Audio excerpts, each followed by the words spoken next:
मेरे प्यारे देशवासियों, नमस्कार।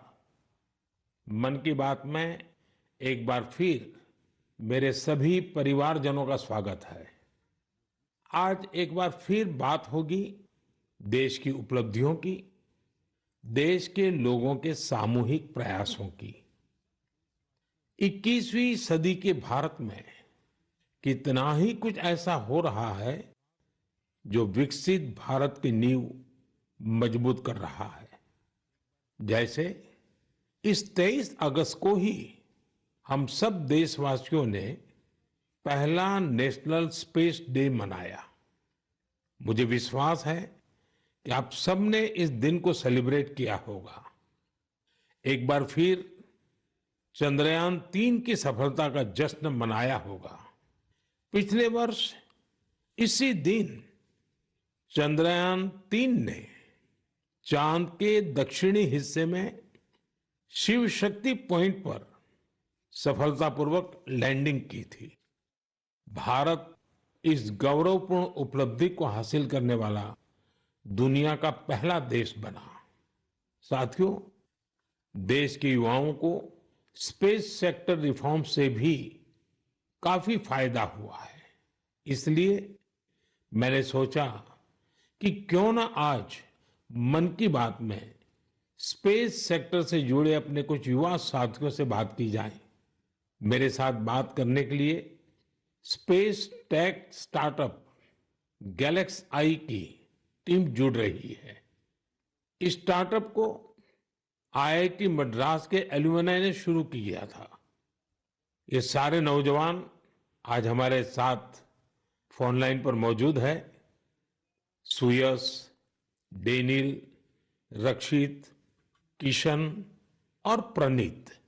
आइए इन युवाओं के अनुभवों को जानते हैं। हेलो। हेलो। हेलो। नमस्ते जी। नमस्कार सर। अच्छा साथियों, मुझे ये देखकर खुशी होती है कि आईआईटी मद्रास के दौरान हुई आपकी दोस्ती आज भी मजबूती से कायम है।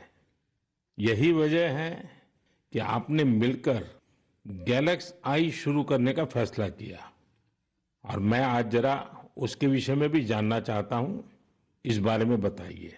इसके साथ ही ये भी बताएं कि आपकी टेक्नोलॉजी से देश को कितना लाभ होने वाला है। जी, मेरा नाम सुयश है। हम लोग साथ में, जैसा आपने बोला, सब लोग साथ में आईआईटी मद्रास में मिले। वहीं पर हम लोग सब पढ़ाई कर रहे थे, अलग अलग ईयर्स में थे अपने इंजीनियरिंग के। और उसी वक्त हम लोगों ने सोचा कि एक हाइपरलूप नाम का एक प्रोजेक्ट है जो हम लोग चाहते थे साथ में करेंगे। उसी दौरान हमने एक टीम की शुरुआत की, उसका नाम था आविष्कार हाइपरलूप, जिसको लेकर हम लोग अमेरिका भी गए। उस साल हम एशिया की इकलौती टीम थी जो वहां गई और हमारे देश का जो झंडा है उसको हमने फहराया। और हम टॉप 20 टीम्स में से थे, जो out of around 1500 teams around the world. चलिए, आगे सुनने से पहले इसके लिए तो बधाई दे दूं मैं। बहुत बहुत धन्यवाद आपका। उसी उपलब्धि के दौरान हम लोगों की दोस्ती काफी गहरी हुई और इस तरीके के कठिन प्रोजेक्ट्स और टफ प्रोजेक्ट्स को करने का कॉन्फिडेंस भी आया। और उसी दौरान स्पेसएक्स को देख के और स्पेस में जो आपने जो ओपन अप किया एक प्राइवेटाइजेशन को, जो 2020 में एक लैंडमार्क डिसीजन भी आया, उसको लेकर हम लोग काफी एक्साइटेड थे। और मैं रक्षित को इनवाइट करना चाहूंगा बोलने के लिए कि हम क्या बना रहे हैं और उसका फायदा क्या है। जी, तो मेरा नाम रक्षित है और इस टेक्नोलॉजी से हमको कैसे लाभ होगा मैं इसका उत्तर दूंगा। रक्षित, आप उत्तराखंड में कहाँ से हैं? सर, मैं अल्मोड़ा से हूँ। तो बाल मिठाई वाले हैं आप? जी सर, बाल मिठाई हमारी फेवरेट है। वो हमारा जो लक्ष्य सेन है ना, वो मेरे लिए रेगुलरली बाल मिठाई खिलाता रहता है मुझे। हाँ रक्षित, बताइए। तो हमारी जो ये टेक्नोलॉजी है, ये अंतरिक्ष से बादलों के आर पार देख सकती है और ये रात्रि में भी देख सकती है। तो हम इससे देश के किसी भी कोने के ऊपर रोज एक साफ तस्वीर खींच सकते हैं। और ये जो डेटा हमें आएगा, इसका उपयोग हम दो क्षेत्रों में विकास करने के लिए करेंगे। पहला है भारत को अत्यंत सुरक्षित बनाना। हमारे जो बॉर्डर्स हैं और हमारे जो ओशंस हैं, सीज हैं, उसके ऊपर रोज हम मॉनिटर करेंगे और एनिमी की एक्टिविटीज को मॉनिटर करेंगे और हमारी आर्म्ड फोर्सेस को इंटेलिजेंस प्रोवाइड करेंगे। और दूसरा है भारत के किसानों को सशक्त बनाना। तो हमने ऑलरेडी एक प्रोडक्ट बनाया है भारत के झींगा किसानों के लिए, जो अंतरिक्ष से उनके पॉन्ड्स के पानी की क्वालिटी मेजर कर सकता है 1/10 ऑफ द करंट कॉस्ट में। और हम चाहते हैं आगे जाते हुए हम दुनिया के लिए best quality satellite images generate करें, और जो ग्लोबल इश्यूज हैं, ग्लोबल वार्मिंग जैसे, इससे लड़ने के लिए हम दुनिया को best quality satellite data provide करें। इसका मतलब हुआ कि आपकी टोली जय जवान भी करेगी, जय किसान भी करेगी। जी सर, बिल्कुल। साथियों, आप इतना अच्छा काम कर रहे हैं, मैं ये भी जानना चाहता हूं कि आपकी इस टेक्नोलॉजी का प्रिसीजन कितना है। सर, हम लेस देन 50 सेंटीमीटर के रेजोल्यूशन तक जा पाएंगे, और हम एक बार में approximately more than 300 square kilometre area को इमेज कर पाएंगे। चलिए, मैं समझता हूं कि ये बात जब देशवासी सुनेंगे तो उनको बड़ा गर्व होगा, लेकिन मैं एक और सवाल पूछना चाहूंगा। जी सर। स्पेस इकोसिस्टम बहुत ही वाइब्रेंट हो रहा है। अब आपकी टीम इसमें क्या बदलाव देख रहे हैं? मेरा नाम किशन है। हमने ये गैलेक्साई शुरू होने के बाद से ही हमने इन स्पेस आते हुए देखा है और काफी सारे पॉलिसीज आते हुए देखे हैं, ये जैसे कि geo spatial data policy and Indian space policy. और हमने पिछले 3 साल में काफी बदलाव आते हुए देखा है और काफी प्रोसेसेस और काफी इंफ्रास्ट्रक्चर और काफी फैसिलिटीज इसरो के ये अवेलेबल और काफी अच्छे तरीके से हुए हैं। जैसे कि हम इसरो में जाके टेस्टिंग कर सकते हैं हमारे हार्डवेयर का, ये काफी आसान तरीके से अभी हो सकता है। 3 साल पहले वो प्रोसेसेस उतने नहीं थे, और ये काफी हेल्पफुल रहा है हमारे लिए और काफी और स्टार्टअप्स के लिए भी।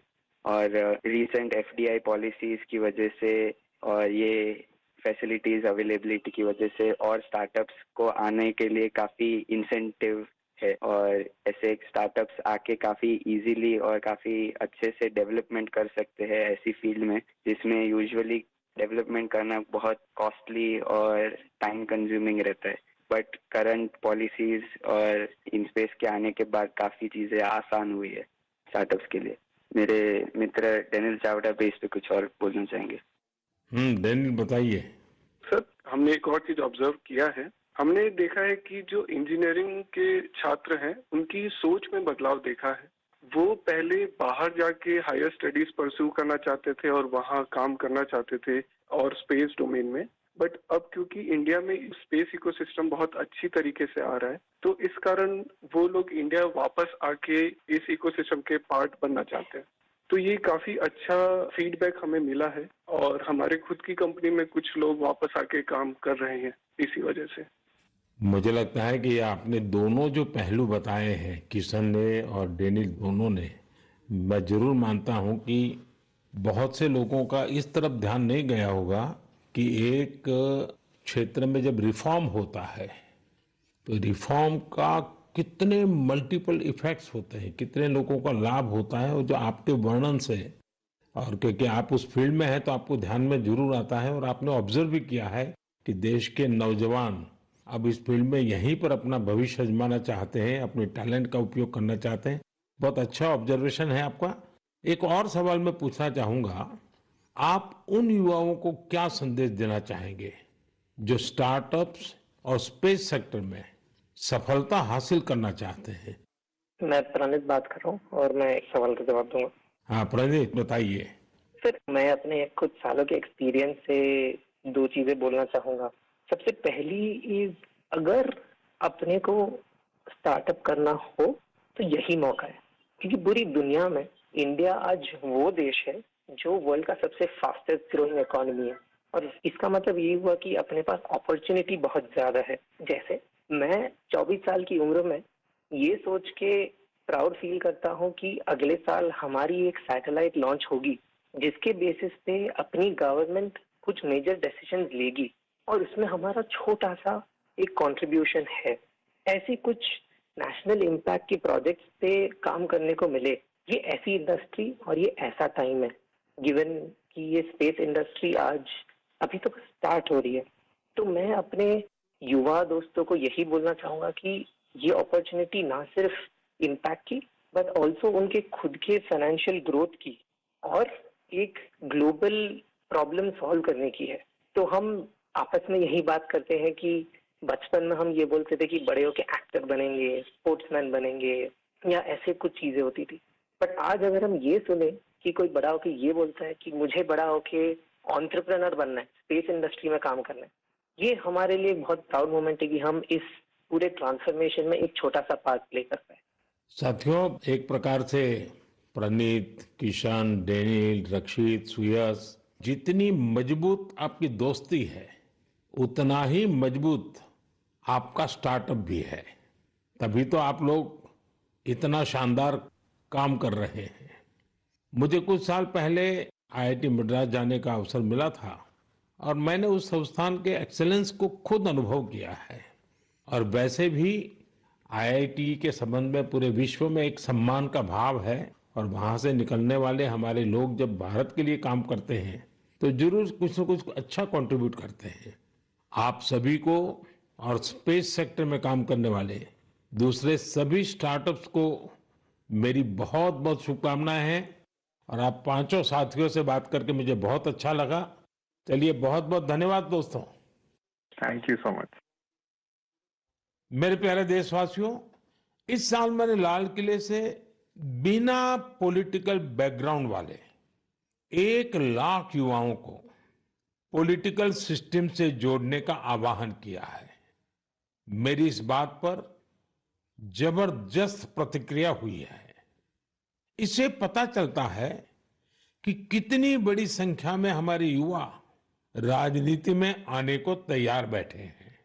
बस उन्हें सही मौके और सही मार्गदर्शन की तलाश है। इस विषय पर मुझे देश भर के युवाओं के पत्र भी मिले हैं। सोशल मीडिया पर भी जबरदस्त रिस्पांस मिल रहा है। लोगों ने मुझे कई तरह के सुझाव भी भेजे हैं। कुछ युवाओं ने पत्र में लिखा है कि उनके लिए वाकई अकल्पनीय है दादा या माता पिता की कोई राजनीतिक विरासत नहीं होने की वजह से वो राजनीति में चाहकर भी नहीं आ पाते थे। कुछ युवाओं ने लिखा कि उनके पास जमीनी स्तर पर काम करने का अच्छा अनुभव है, इसलिए वे लोगों की समस्याओं को सुलझाने में मददगार बन सकते हैं। कुछ युवाओं ने ये भी लिखा कि परिवारवादी राजनीति नई प्रतिभाओं का दमन कर देती है। कुछ युवाओं ने कहा कि इस तरह के प्रयासों से हमारे लोकतंत्र को और मजबूती मिलेगी। मैं इस विषय पर सुझाव भेजने के लिए हर किसी का धन्यवाद करता हूं।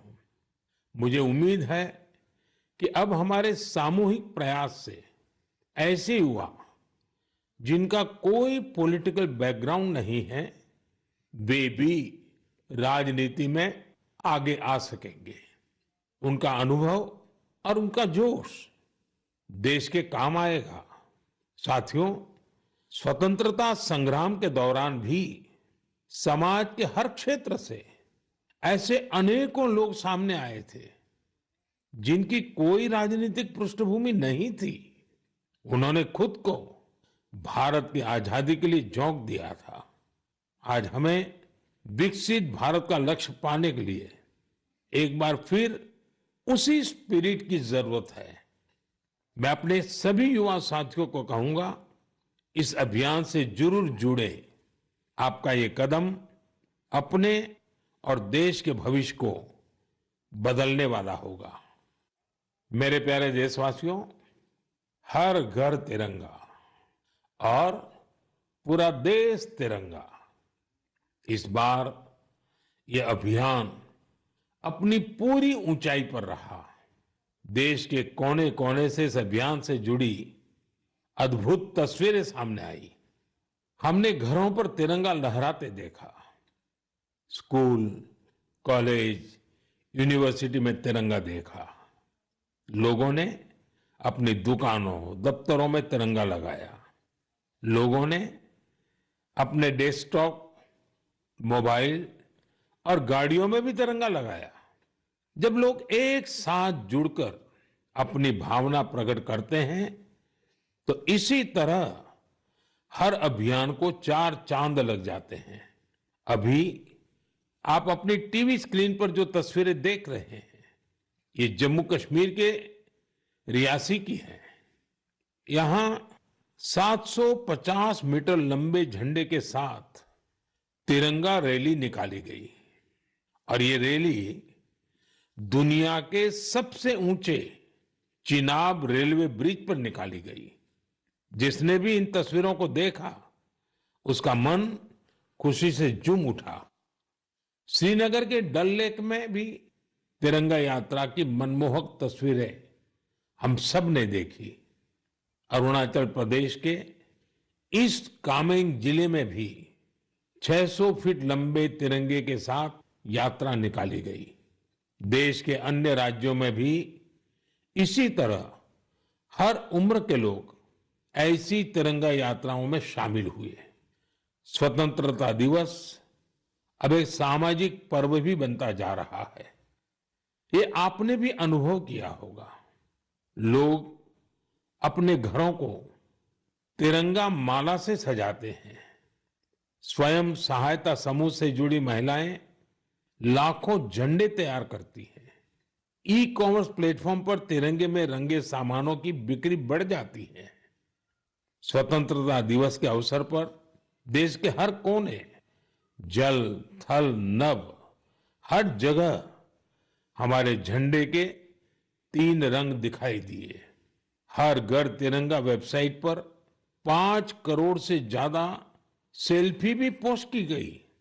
इस अभियान ने पूरे देश को एक सूत्र में बांध दिया है और यही तो एक भारत श्रेष्ठ भारत है। मेरे प्यारे देशवासियों, इंसानों और जानवरों के प्यार पर आपने कितनी सारी फिल्में देखी होगी, लेकिन एक रियल स्टोरी इन दिनों असम में बन रही है। असम में तिनसुकिया जिले के एक छोटे से गांव बारेकुरी में मोरान समुदाय के लोग रहते हैं और इसी गांव में रहते हैं हुलॉक गिबन, जिन्हें यहां होलो बंदर कहा जाता है। हुलॉक गिबन्स ने इस गांव में ही अपना बसेरा बना लिया है। आपको जानकर आश्चर्य होगा, इस गांव के लोगों का हुलॉक गिबन के साथ बहुत गहरा संबंध है। गांव के लोग आज भी अपने पारंपरिक मूल्यों का पालन करते हैं, इसलिए उन्होंने वो सारे काम किए जिससे गिबन्स के साथ उनके रिश्ते और मजबूत हो। उन्हें जब ये एहसास हुआ कि गिबन्स को केले बहुत पसंद है, तो उन्होंने केले की खेती भी शुरू कर दी। इसके अलावा उन्होंने तय किया कि गिबन्स के जन्म और मृत्यु से जुड़े रीति रिवाजों को वैसे ही पूरा करेंगे जैसा वे अपने लोगों के लिए करते हैं। उन्होंने गिबन्स को नाम भी दिए हैं। हाल ही में गिबन्स को पास से गुजर रहे बिजली के तारों के कारण मुश्किलों का सामना करना पड़ रहा था। ऐसे में इस गांव के लोगों ने सरकार के सामने इस मामले को रखा और जल्द ही इसका समाधान भी निकाल लिया गया। मुझे बताया गया है कि अब ये गिबन्स तस्वीरों के लिए पोज भी देते हैं। साथियों, पशुओं के प्रति प्रेम में हमारे अरुणाचल प्रदेश के युवा साथी भी किसी से पीछे नहीं है। अरुणाचल में हमारे कुछ युवा साथियों ने 3D प्रिंटिंग टेक्नोलॉजी का उपयोग करना शुरू किया है। जानते हैं क्यों? क्योंकि वो वन्य जीवों को सींगों और दांतों के लिए शिकार होने से बचाना चाहते हैं। नाबम बापू और लीखा नाना के नेतृत्व में ये टीम जानवरों के अलग अलग हिस्सों की 3D प्रिंटिंग करती है। जानवरों के सींग हो, दांत हो, ये सब 3D प्रिंटिंग से तैयार होते हैं। इससे फिर ड्रेस और टोपी जैसी चीजें बनाई जाती हैं। ये गजब का ऑल्टरनेटिव है जिसमें बायोडिग्रेडेबल मटेरियल का उपयोग होता है। ऐसे अद्भुत प्रयासों की जितनी भी सराहना की जाए कम है। मैं तो कहूंगा अधिक से अधिक स्टार्टअप्स इस क्षेत्र में सामने आए ताकि हमारे पशुओं की रक्षा हो सके और परंपरा भी चलती रहे। मेरे प्यारे देशवासियों, मध्य प्रदेश के जाबुआ में कुछ ऐसा शानदार हो रहा है जिसे आपको जरूर जानना चाहिए। वहां पर हमारे सफाई कर्मी भाई बहनों ने कमाल कर दिया है। इन भाई बहनों ने हमें वेस्ट टू वेल्थ का संदेश सच्चाई में बदल कर दिखाया है। इस टीम ने जाबुआ के एक पार्क में कचरे से अद्भुत आर्टवर्क तैयार किया है। अपने इस काम के लिए उन्होंने आसपास के क्षेत्रों से प्लास्टिक वेस्ट, इस्तेमाल की हुई बॉटल्स, टायर्स और पाइप्स इकट्ठा किए। इन आर्ट वर्क्स में हेलीकॉप्टर, कार और तोपें भी शामिल हैं। खूबसूरत हैंगिंग फ्लावर पॉट्स भी बनाए गए हैं। यहां इस्तेमाल किए गए टायरों का उपयोग आरामदायक बेंच बनाने के लिए किया गया है। सफाई कामगारों की इस टीम ने रिड्यूस, रीयूज और रिसाइकल का मंत्र अपनाया है। उनके प्रयासों से पार्क बहुत ही सुंदर दिखने लगा है। इसे देखने के लिए स्थानीय लोगों के साथ ही आसपास के जिलों में रहने वाले भी यहां पहुंच रहे हैं। साथियों, मुझे खुशी है कि आज हमारे देश में कई सारी स्टार्टअप टीम भी पर्यावरण को बढ़ावा देने के लिए ऐसे प्रयासों से जुड़ रही है। ई कॉन्शियस नाम की एक टीम है जो प्लास्टिक वेस्ट का उपयोग इको फ्रेंडली प्रोडक्ट्स बनाने में कर रही है। इसका आइडिया उन्हें हमारे पर्यटन स्थलों, विशेषकर पहाड़ी इलाकों में फैले कचरे को देख करके आया। ऐसे ही लोगों की एक और टीम ने इको कारी नाम से स्टार्टअप शुरू किया है। ये प्लास्टिक वेस्ट से अलग अलग खूबसूरत चीजें बनाते हैं। साथियों, टॉय रिसाइकलिंग भी ऐसा ही एक और क्षेत्र है जिसमें हम मिलकर काम कर सकते हैं। आप भी जानते हैं कि कई बच्चे कितनी जल्दी खिलौनों से बोर हो जाते हैं। वही ऐसे बच्चे भी हैं जो उन्हीं खिलौनों का सपना संजोए होते हैं। ऐसे खिलौने जिससे अब आपके बच्चे नहीं खेलते, उन्हें आप ऐसी जगहों पर दे सकते हैं जहां उनका उपयोग होता रहे। ये भी पर्यावरण की रक्षा का एक अच्छा रास्ता है। हम सब मिलकर प्रयास करेंगे तभी पर्यावरण भी मजबूत होगा और देश भी आगे बढ़ेगा। मेरे प्यारे देशवासियों, कुछ ही दिन पहले हमने 19 अगस्त को रक्षाबंधन का पर्व मनाया। उसी दिन पूरी दुनिया में विश्व संस्कृत दिवस भी मनाया गया। आज भी देश विदेश में संस्कृत के प्रति लोगों का विशेष लगाव दिखता है। दुनिया के कई देशों में संस्कृत भाषा को लेकर तरह तरह की रिसर्च और प्रयोग हो रहे हैं। आगे की बात करने से पहले मैं आपके लिए एक छोटी सी ऑडियो क्लिप प्ले कर रहा हूं।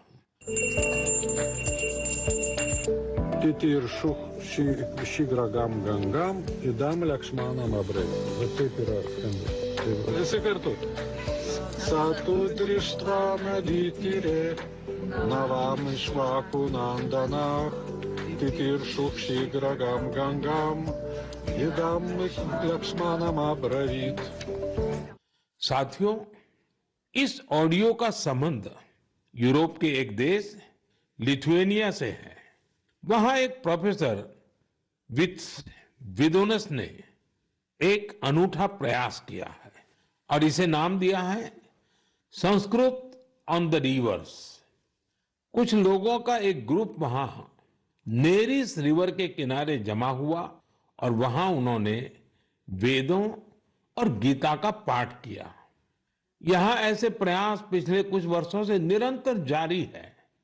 आप भी संस्कृत को आगे बढ़ाने वाले ऐसे प्रयासों को सामने लाते रहिए। मेरे प्यारे देशवासियों, हम सबके जीवन में फिटनेस का बहुत महत्व है। फिट रहने के लिए हमें अपने खान पान, रहन सहन सब पर ध्यान देना होता है। लोगों को फिटनेस के प्रति जागरूक करने के लिए ही फिट इंडिया अभियान की शुरुआत की गई।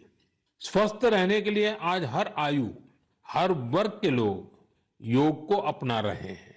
लोग अपनी थाली में अब सुपर फूड मिलेट्स यानी श्री अन्न को जगह देने लगे हैं। इन सभी प्रयासों का उद्देश्य यही है कि हर परिवार स्वस्थ हो। साथियों, हमारा परिवार, हमारा समाज और हमारा देश और इन सब का भविष्य हमारे बच्चों की सेहत पर निर्भर है और बच्चों की अच्छी सेहत के लिए जरूरी है कि उन्हें सही पोषण मिलता रहे। बच्चों का न्यूट्रिशन देश की प्राथमिकता है। वैसे तो उनके पोषण पर पूरे साल हमारा ध्यान रहता है, लेकिन एक महीना देश इस पर विशेष फोकस करता है। इसके लिए हर साल 1 सितंबर से 30 सितंबर के बीच पोषण माह मनाया जाता है। पोषण को लेकर लोगों को जागरूक बनाने के लिए पोषण मेला, एनीमिया शिविर, नवजात शिशुओं के घर की विजिट, सेमिनार, वेबिनार जैसे कई तरीके अपनाए जाते हैं। कितनी ही जगहों पर आंगनवाड़ी के तहत मदर एंड चाइल्ड कमेटी की स्थापना भी की गई है। ये कमेटी कुपोषित बच्चों, गर्भवती महिलाओं और नवजात शिशुओं की माताओं को ट्रैक करती है। उन्हें लगातार मॉनिटर किया जाता है और उनके पोषण की व्यवस्था की जाती है। पिछले वर्ष पोषण अभियान को नई शिक्षा नीति से भी जोड़ा गया है। पोषण भी, पढ़ाई भी। इस अभियान के द्वारा बच्चों के संतुलित विकास पर फोकस किया गया है। आपको भी अपने क्षेत्र में पोषण के प्रति जागरूकता वाले अभियान से जरूर जुड़ना चाहिए। आपके एक छोटे से प्रयास से कुपोषण के खिलाफ इस लड़ाई में बहुत मदद मिलेगी। मेरे प्यारे देशवासियों, इस बार की मन की बात में इतना ही। मन की बात में आपसे बात करके मुझे हमेशा बहुत अच्छा लगता है। ऐसा लगता है जैसे मैं अपने परिवारजनों के साथ बैठ करके हल्के फुल्के वातावरण में अपने मन की बातें साझा कर रहा हूं, आपके मन से जुड़ रहा हूं। आपके फीडबैक, आपके सुझाव मेरे लिए बहुत ही मूल्यवान है। कुछ ही दिनों में अनेक त्योहार आने वाले हैं। मैं आप सभी को उनकी ढेर सारी शुभकामनाएं देता हूं। जन्माष्टमी का त्योहार भी है। अगले महीने शुरुआत में ही गणेश चतुर्थी का भी पर्व है। ओणम का त्योहार भी करीब है। मिलाद उन नबी की भी बधाई देता हूं। साथियों, इस महीने 29 तारीख को तेलुगु भाषा दिवस भी है। यह सचमुच बहुत ही अद्भुत भाषा है। मैं दुनिया भर के सभी तेलुगु भाषियों को तेलुगु भाषा दिवस की शुभकामनाएं देता हूं। प्रपंच व्याप्तंगा उन्न तेलुगु वारिकी तेलुगु भाषा दिनोत्सव शुभाकांक्षलु। साथियों, मैं आप सभी से बारिश के इस मौसम में सावधानी बरतने के साथ ही कैच द रेन मूवमेंट का हिस्सा बनने का भी आग्रह दोहराऊंगा। मैं आप सभी को एक पेड़ मां के नाम अभियान की याद दिलाना चाहूंगा। ज्यादा से ज्यादा पेड़ लगाएं और दूसरों से भी इसका आग्रह करें। आने वाले दिनों में पेरिस में पैरालंपिक्स शुरू हो रहे हैं। हमारे दिव्यांग भाई बहन वहां पहुंचे हैं। 140 करोड़ भारतीय अपने एथलीट और खिलाड़ियों को चीयर कर रहे हैं। आप भी #cheer4Bharat के साथ अपने खिलाड़ियों को प्रोत्साहन दीजिए। अगले महीने हम एक बार फिर जुड़ेंगे और बहुत सारे विषयों पर चर्चा करेंगे। तब तक के लिए मुझे विदा दीजिए। बहुत बहुत धन्यवाद। नमस्कार। मन की बात कार्यक्रम को संबोधित किया और 113वां ये एपिसोड जिसमें उन्होंने युवाओं को खासतौर से कई तरह की बातें कही और कहा कि युवा राजनीति में आने के लिए तैयार बैठे हैं। साथ ही उन्होंने ये भी कहा कि सही मार्गदर्शन की वो तलाश कर रहे हैं। संस्कृत का भी उन्होंने जिक्र किया कि पूरी दुनिया संस्कृत को और बढ़ावा देने की कोशिश कर रही है। संस्कृत को आगे बढ़ाने के लिए युवाओं को भी आगे आना चाहिए। फिट इंडिया अभियान की भी शुरुआत की उन्होंने बात कही है।